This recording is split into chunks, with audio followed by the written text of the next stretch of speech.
her şeyi, geceler teninle gezmeyi, sabah kadar seni öpmeyi. Gerçek aşkın gülleri, özledim senin her şeyi, geceler teninle gezmeyi, sabah kadar seni öpmeyi. Gerçek aşkın gülleri.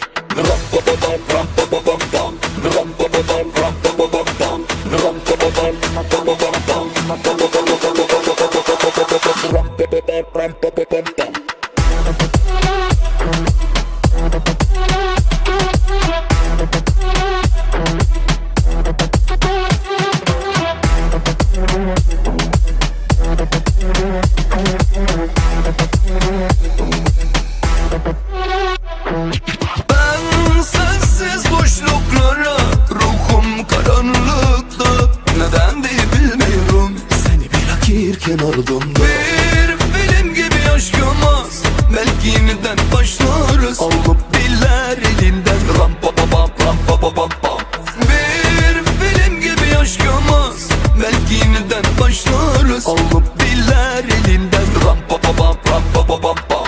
Özledim senin her şeyi, geceler teninle gezmeyi, sabah kadar seni öpmeyi. Gerçek aşkın gülleri. Özledim senin her şeyi, geceler teninle gezmeyi, sabah kadar seni öpmeyi. Gerçek aşkın gülleri.